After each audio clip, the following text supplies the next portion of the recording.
Hello friends. I'd like to show you a nice, say 4 to 5 days, 6 hour days probably. What we accomplished is, or what I accomplished, I guess mostly, but I had a friend that helped as well, a little bit. But this is a red alder patch, and we cleared some smaller dimensional 4 to 6 inches trees out of this patch here. You can hardly tell.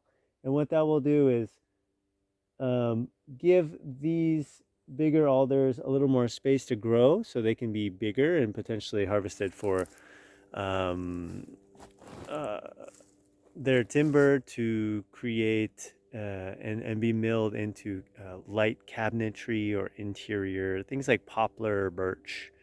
It's a light hardwood, light soft hardwood. Um, so check it out. So this is all the different stacks of mushroom varieties we have inoculated here. This is about 250. We have wide range shiitake, warm shiitake, and cold triggering shiitake. There's some lion's mane, reishi, and blue oyster stacks down here. And this is a new technique I've just tried as well. Check it out. So this is totem stacks. So it's cardboard, mycelium on the bottom of the base here. So you put some mycelium, you put a 12-inch piece of wood, ideally wider than this. These are a little narrow. Ideally it's about 8 to 16 inches around. These are a little smaller, so we just did a single totem. Usually it would be mycelium, a piece like this, and then more mycelium, and one more piece like this, and then more mycelium, and then the hat. But here we just did a single layer, so mycelium, and the cap. So these will fruit a little faster, hopefully, because it's a smaller amount of food for the mycelium to run through and incubate. So when it's a smaller piece, it will run faster and it will fruit faster because it will run out of food and want to reproduce into mushrooms. So here's one here that this is kind of the usual totem that I've seen. It's two pieces. So mycelium on the bottom, in between, and on top, and then a hat on top. And so we used sawdust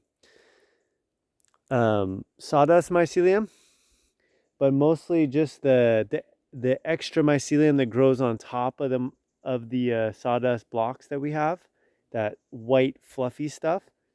That's not quite a mushroom, but it's a mycelial mat, and you don't want to put it in logs because it's more of a bacterial. It can rot and be more bacterial. So we're experimenting with putting them in totems.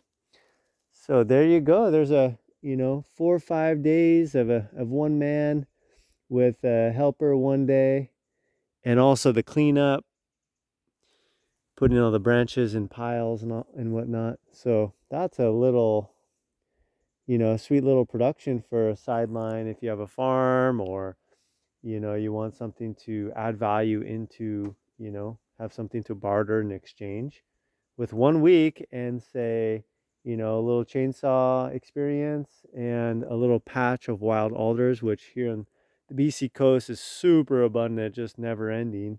Pioneer tree, it's so abundant. So people will probably pay you to help you thin out their patches. Um, and then a little mycelium with one block. It's around, if you buy a lot, you can get them down to $15 or up to $25. But with that, you can do about 30 logs. So it's about 50 cents to $1 for the mycelium per log.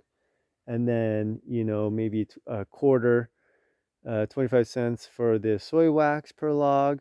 And then you just need a space and time, about 6 months to a year for them to incubate in the shade. And then the shiitakes, you can force fruit them by soaking them in water. And the other ones are all just naturally fruiting. And there's ways to fruit them. But that's a lot of mushroom logs in a very short time. So I encourage you, if you're interested, to look it up and start growing more super edible, gourmet, and medicinal mushrooms. Peace and love. Pura vida.